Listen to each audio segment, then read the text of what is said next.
Hello, I had a recent series where I showed how to write an expert advisor from beginning to end. I took it very slowly, step by step, and that expert advisor was based on a price breakout, so it didn't use any indicators.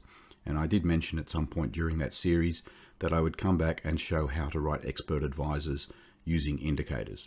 So today I'm showing how to write a very simple expert advisor just using an indicator.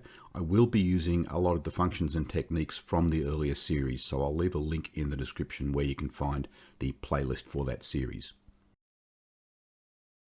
For this video, I've chosen a very simple strategy. I only wanted to use a single indicator to begin with, and I may produce further videos later that have multiple indicators, but I wanted to keep this to a single indicator. So I've chosen the very basic RSI strategy, and that simply says to sell at overbought and to buy at oversold. Now, this is a basic RSI overbought oversold strategy. I do not recommend this strategy. I don't even suggest this strategy. If you use this alone, you're almost guaranteed to lose. But it is not a bad strategy to demonstrate the code, and so the only reason I'm using it here is because it is a good demonstration of the code writing. In summary, the strategy is that we buy when the RSI moves from above the overbought line to below the overbought line, sell when the RSI moves from below the oversold line to above the oversold line. I'm only going to be trading once per bar, so I'm going to be comparing the RSI values from bars 1 and 2 to look for that crossover of the overbought and oversold lines. And I'm not doing any checks intra-candle. I'm going to be exiting either on a fixed stop loss and take profit, so there'll be inputs for the stop loss and the take profit, or I'll also exit if the RSI enters the opposite side of the zone. So if it enters the oversold zone, I will close any sell trades, and if it enters the overbought zone, I will close any buy trades. And there'll only be one trade open at a time, so I'll have a check to make sure there is not an existing trade before opening the next trade. Now I've opened the MetaTrader 5 editor, and I already have a file here, indicator expert RSI.mq5, inside a folder, indicator expert RSI, and inside my Orchard folder. You can use the wizard to create this if you like. I've simply copied this from a basic template, mainly because I always reformat after the wizard runs anyway, and the template just has the shell of the code for me. Just standard comment block to begin with. Remove that property strict. It's in the template. It's mainly there because it's needed for MetaTrader 4. I don't need it for 5. And then just standard properties. These enums, risk type, fixed lots, or equity percent, you would have seen this in the series on writing the breakout expert, and I use those so that I can set my volume either as a set of fixed lots, or I can set it to be a percentage of my available equity, and you'll see that soon. Now I need some inputs. This expert is based on an RSI being overbought or oversold. It's, as I said, it's a very simple strategy, and I don't recommend using it, but it is good for showing how the code works. So the RSI inputs that I need an RSI period and an applied price. Those are the two standard inputs to calculate an RSI. I'm just defaulting the period to 14 and the applied price to close. And then I want the overbought level and the oversold level, which I'm defaulting at 70 and 30. I'm also going to be running this particular expert with a fixed stop loss and take profit. So I have an input for stop loss pips and take profit pips, and I'm just defaulting those to 10 at the moment. Now these are pips, and the size of a pip somewhat depends on the symbol that you're trading. So for most currency type instruments and most brokers, you'll find that the currencies are quoted to 5 decimal places, although yen, for example, is only to 3. And in that case, a pip would be either the 4th decimal place or the 2nd. And so I will have a function later to convert these pips into an actual value, as in the decimal value rather than the number of pips. And then I just have the standard features, a magic number, a trade comment, the RSI levels, and the risk, which is 0.1 here. And as I said, I've got that enum for risk type fixed lots. So with this setting, I'll be trading 0.1 lots. If I change that to equity percent, then I should change this. If I wanted 1%, that would be 1, not 0.01. So that's an actual percent number if you use the risk type equity. I do have some global variables, and it's mainly because of this stop loss pips and take profit pips. I want to convert those one time at the initialization into a decimal value. So I just have the two global variables, stop loss and take profit. And this is where it begins to diverge from MetaTrader 4. mainly because of the way indicators are handled in MetaTrader 5 compared to MetaTrader 4. And I actually think the way that it's handled in MetaTrader 5 is much better, in that you set up handles to indicators and then address the handle rather than recalculate the indicator when you want values. So I need a handle, and in this case just an integer. The handles are integers, and I'm just calling that RSI handle. Now that's everything in the setup. Before I get on to writing any of the code here in the onInit and dinit and onTick, I have a number of standard functions that I'm going to add, and I'll just put those at the bottom of the code. So first down here I have some very simple one-line functions. So I have functions like position magic, which is just a wrapper around the position get integer function, passing in position magic. And I do that because I find it easier in the code to refer to a function like position magic rather than to write this position get integer and pass the argument each time. So I just define these single one-line functions, and I use those in the rest of the code. Now you may have seen in other videos I use the position info object, and the C position info class is supplied with MetaTrader 5, but I generally find it easier just to use this position magic, position price open, and so on. I haven't defined all of the possible functions here, but these are the ones that I may or may not use in most often. And then there are two other general purpose type functions that I'm going to be using in here. So pips to double, I mentioned I want to convert the pips to a decimal value, and this function takes just the double pips, and you see I also have pips to double that takes the symbol and number of pips. And this is just to give a bit more flexibility. If I'm simply using the chart symbol, I can just call pips to double passing number of pips, and it will in turn call the second function pips to double using the chart symbol and passing through that number of pips. And to do this, all I'm getting is the number of digits for the current symbol. That's this one here, with the symbol underscore digits argument. And as I said, most currencies will have a symbol that has 3 or 5 digits. And in that case, if the digits are 3 or 5, I'm just saying pips equals pips multiplied by 10. And then the value is the number of pips multiplied by the size of a point. So this digits gives me the number of digits for the symbol. Pips is that decimal value that's been entered in the input, and I multiply that decimal value by the size of a point, because this is in points then, and that just returns that value. IsNewBar is slightly different to the function you may have seen in the past. I've actually again got two IsNewBar functions. This function takes as the arguments the string symbol and the time frame and the date time of the current time, and notice that this is passed by reference with the ampersand here. And it's a simple function that simply says now is equal to I time symbol time frame 0, which is the start time for the current bar. If that current time, which is passed in, is not equal, or if that current time is equal to now, then the bar hasn't changed, so I can simply return false, so this is not a new bar. But if they're different, then I'll reset current time to now, and because this is passed by reference, it will go back to the calling function and be stored there, and then I return true because it is a new bar. This version of the function, with no arguments, sets up that static date time current time, so it's taking care of tracking this value, and then it calls the second function passing in the chart symbol, the chart time frame, and that current time.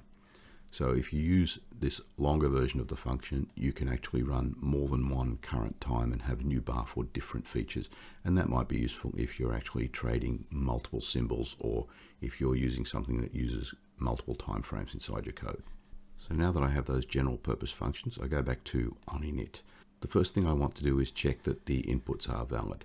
And to try to keep the function onInit short, I'm actually going to put the validation into a separate function. And so I'm calling a function validate inputs, if not validate inputs, so that will return a boolean. And if the return value is false, then I just return init parameters incorrect, because that means the inputs failed. Let's create that function.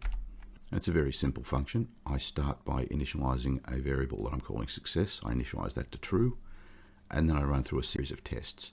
The RSI period must be greater than or equal to 1. So if the period is less than 1, I raise an alert, RSI period must be greater than or equal to 1, and set success to false. And then you can see here I've got other tests. Stop loss is less than 0, that's a fail. If the take profit pips is less than 0, that's a fail. I allow these to be 0, so stop loss of 0 or take profit of 0 just means no stop loss or take profit. And if the risk is less than or equal to 0, it must be greater than 0. So if any of these fails, I'll have set success to false, and then at the end of this I just return success.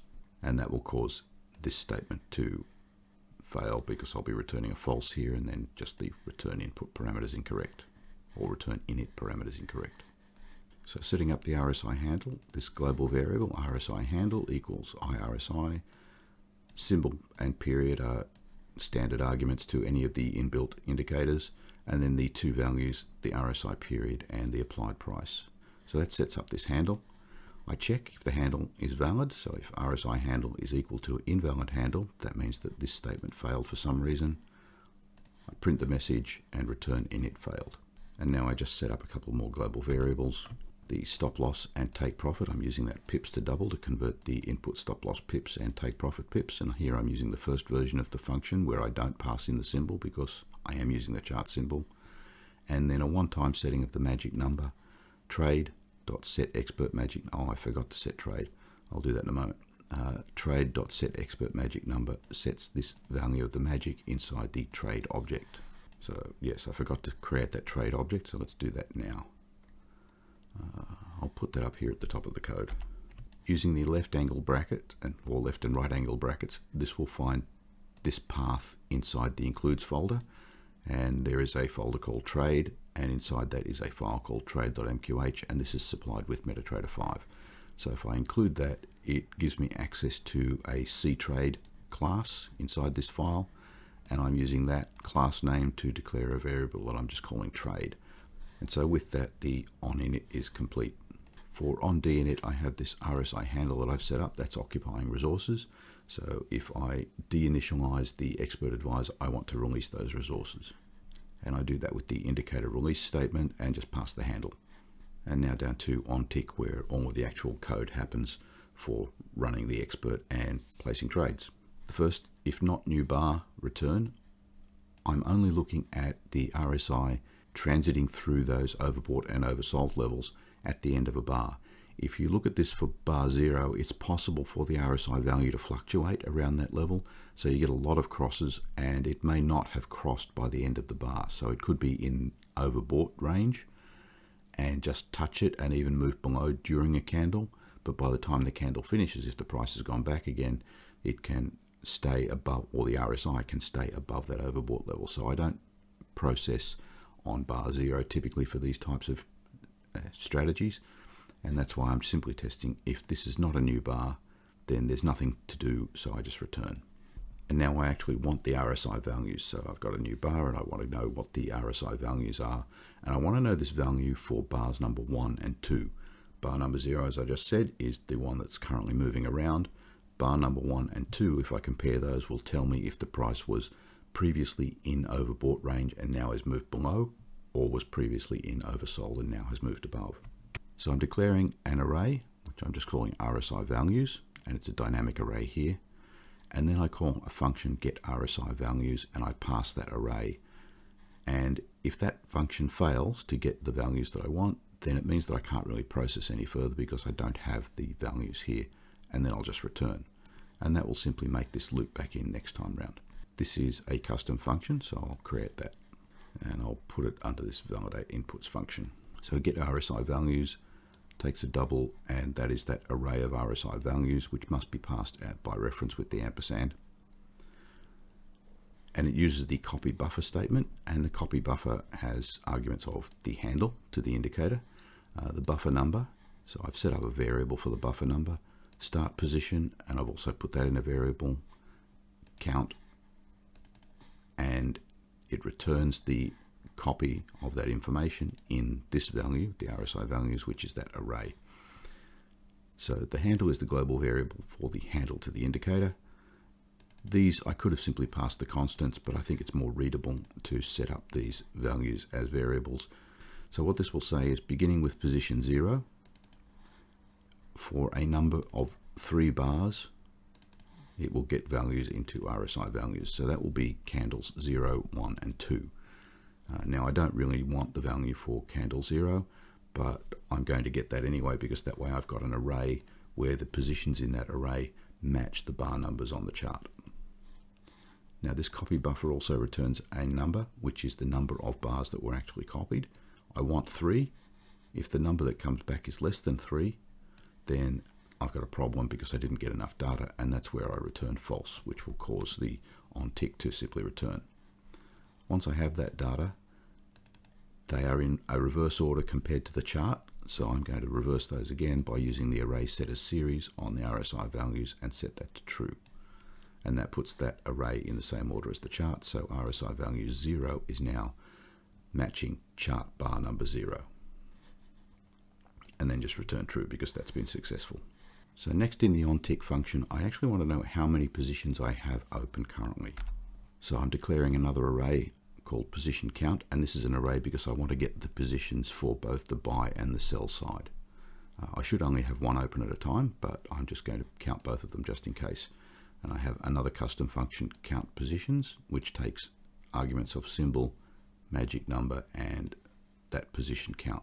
Symbol and magic number, I could simply use those as global variables inside the function, but this is a common function that I use, and sometimes I call that for other symbols and sometimes for other magic numbers, so that's why I need to pass those two as values into the function.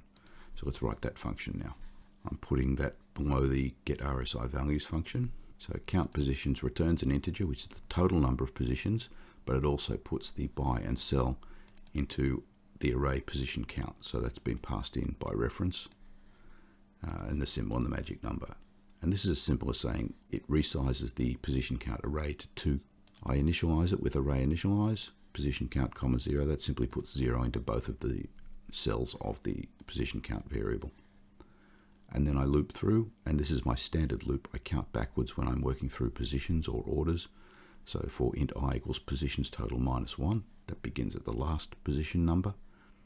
While I is greater than or equal to 0, I minus minus, counting backwards.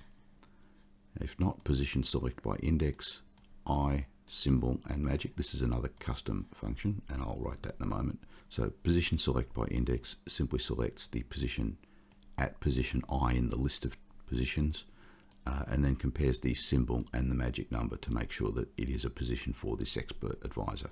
If that doesn't match, so I've got the not here, then I'll continue, which will go to the next iteration of this loop.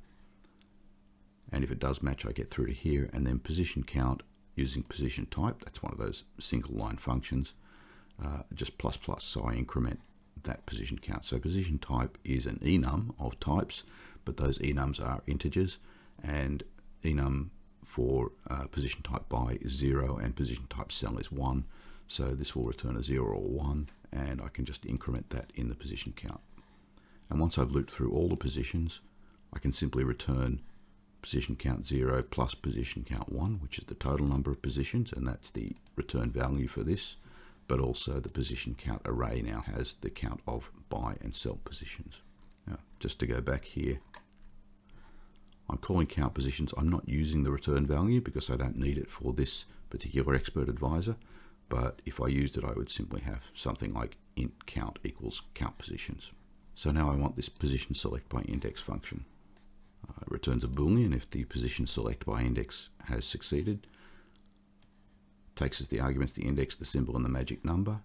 First ulong ticket equals position get ticket index, so that returns the ticket number for the position in this position in the list of tickets.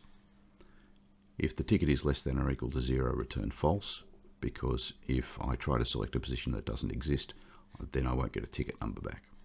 And this position get ticket will also select that position, so it's now in memory. And then I use, again, the one-line functions that I've written. If position symbol and position magic, if they don't match the passed in symbol and magic number, then I return false. If I fall through to this point, then everything matches and just returns true. And now back to onTick, and at this point I'm ready to actually do the processing. The first part of the strategy is that if I have a sell trade and the RSI has now moved into the oversold region, then I want to close that sell trade. And if I have a buy trade and the RSI has moved into the overbought, I want to close that trade as well. So here are my two statements for closing positions. Firstly, I check the count that's come back. So if the count of buy positions is greater than 0 and the RSI values 1, which is the RSI for candle number 1, if that's greater than or equal to overbought, so it is now in the overbought region. I'm not checking to see that it's crossed in. I don't really care about that for the close. I'm just saying if the value is overbought, then I want to close the buy positions. And then I call the close all, pass the symbol, magic number, and position type buy. And the same thing for sell, but here I'm testing the sell position count, and RSI values is less than or equal to oversold.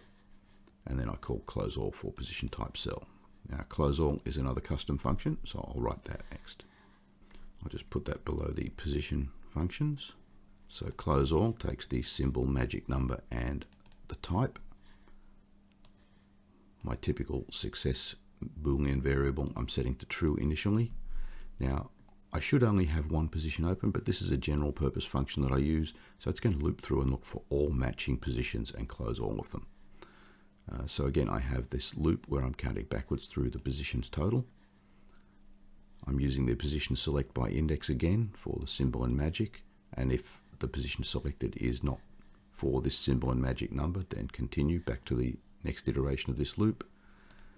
And then because this position select by index only checks the symbol and magic number, I have an extra test here. If the position type is not equal to this type, then continue. And then if I get to this point, I want to call that trade object, trade.positionClose, passing in the position ticket. And success ampersand equals is the same as saying success equals success and that value. So trade.positionClose returns a Boolean. So that way at the end of this, success will be true if all of the closes have been successful, and it will be false if even one of those has failed. As I said, this strategy should only have one trade open at a time, but this is a general purpose function and it really doesn't hurt, except for a few milliseconds perhaps of computer time to loop through all of the positions. So that takes care of closing positions if the RSI value has moved into the opposite region. And the only thing left now is to open new positions. So the first test is again on the count. If the position count for type buy is equal to 0, because I only want one position open. So if this is greater than 0, then this won't be true. So if that and RSI values 2, the bar number 2 is less than or equal to oversold, and RSI values 1 is greater than oversold. So at the candle number 2, the RSI value is in the oversold region, and at RSI, or at candle number 1, it's now moved above. So I'm looking for the RSI value to move out of oversold, not just be inside oversold. And if that's true, then I open a buy trade. The opposite for the sell, if the sell count is equal to 0, so I don't have any sell trades already open, and the RSI value is 2 is inside overbought, or greater than or equal to overbought. So if it's inside overbought, and RSI values 1 is now less than overbought, so I've moved outside that overbought range, and there is a bracket there. Then I call open position for order type sell. So open position, another custom function, so I'll write that next. And I'll put it below close all, and this function doesn't take all of these type of values because it is custom to this particular expert advisor. It's not a general function that I use, although it does follow general guidelines. It's a little bit longer than the others, so I can't get the whole thing on the screen, but boom, open position, I'm just passing in the type. First I set up the 3 variables, the price, the stop loss price, and the take profit price, and I just initialize those to 0 to begin with. Get the latest tick information, so MQL tick is an inbuilt structure variable type, so I'm declaring a variable called tick. I'm using symbol info tick then with the chart symbol to populate that tick structure, and if that returns a false, it means I couldn't get the latest tick information, and if I can't get that information, then I don't have the current information on the symbol, so I actually don't want to open a position, and in that case I'm just returning false. If this is a type buy, then the opening price is going to be the ask price, so tick.ask is the most recent ask price, and then the stop loss is price minus stop loss, that's the global variable that I had earlier, and the take profit price is going to be price plus take profit. And for the sell side, the opening price is going to be the bid price, and then I just reverse the signs on these two to get the stop loss and the take profit price. I normalize these values just to make sure that they are valid trading values with the normalize double function. So the price, the stop loss price, and the take profit price, and this digits function is the number of digits for the current chart symbol.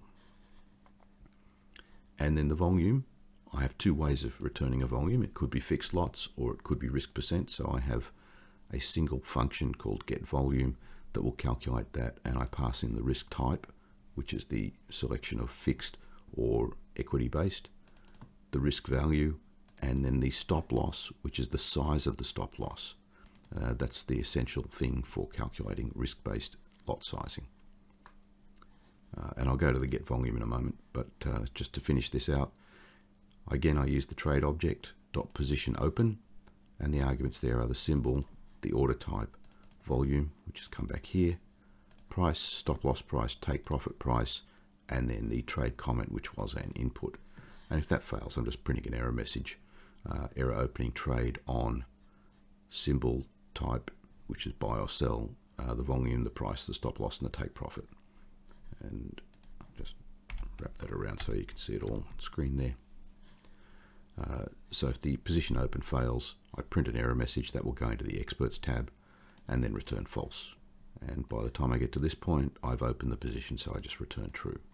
So now the get volume function, and I actually have a series of functions for this. The first get volume function, I need the risk type, whether it's fixed lots or equity percent, the size of that risk, and the size of the potential loss, which is a decimal value of price movement. First line here, if the type is just fixed lots, then all I need to do is normalize volume. That's a custom function that we'll see soon. Normalize volume for this risk. So that risk would have been just the input, 0.1. But because it's an input, you may have entered a completely invalid lot size, and normalize volume will take care of making sure that that lot size is valid. If it's risk type equity percent, then again, I'm using normalize volume, but here I'm calling another function, get volume equity percent, and passing in the risk and the loss. So first, let's look at this get volume equity percent. The arguments are risk and loss. So loss is in a price movement, and risk is a value that tells me how much of my equity I want to risk. So I get the equity value with account info double account equity, and then the risk amount is just that equity multiplied by risk, and because this is a percentage, I'm dividing by 100. Now the size of a tick, or the value of a tick, simple info double symbol trade tick value. This is the value in your deposit currency of a one tick movement of this symbol.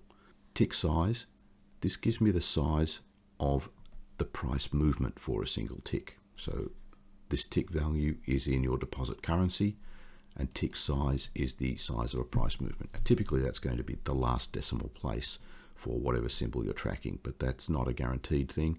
So I like to make sure I capture that because the function's here, and that's just using the symbol trade tick size. So the total number of lost ticks that I can bear is the total loss divided by the size of a tick. And then the volume is simply the risk amount, which is here from the equity, divided by the number of ticks that I'm prepared to lose, multiplied by the size of each tick, or the value of each tick. Gives me the volume, and I just return that volume.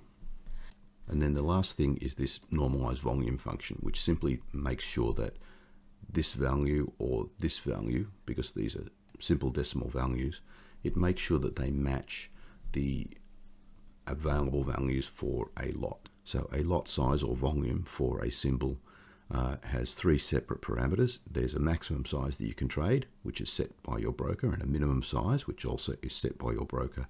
But then there's an increment, so you can't trade, say, 17 decimal places of volume. That will typically be set to 0.01 or 0.1, and sometimes even just 1 for different symbols. So the normalized volume function simply takes a volume, and here I'm using the chart symbol again. If the volume is less than or equal to 0, then I'm just going to return 0, because a volume of less than 0 means nothing to do. I get these three values, max, min, and step. So I mentioned that each symbol has the maximum volume that you can trade, the minimum volume that you can trade, and a step size, which is the increments by which you can adjust that. And then the result, math round volume divided by step. So that gives me an integer value of the number of steps in this volume, and then I multiply that by step again to give me the total value of that volume. And then if the result is greater than max, I simply set result equal to max, or if it's less than min, I set it to min. You may want to change this to returning 0, but I'm setting it to the minimum lot size. And then return result. Those should be all of the functions I need. Let me just make sure that compiles. And that compiled without errors. Now, I'm not going to run this through the strategy tester because, as I said, it's not a good strategy. There's no point in demonstrating it. What I wanted to do was show the code for this, and that's all of the code for MetaTrader 5. There will be a link in the description of this video to the MetaTrader 4 version if you're looking for that. I'll have some other videos coming where I'm looking at confirmation values from other indicators, or sometimes matching the values between indicators. So hope it's been useful to you. If it has, remember, click the like button, click subscribe, and until next time, thank you for watching.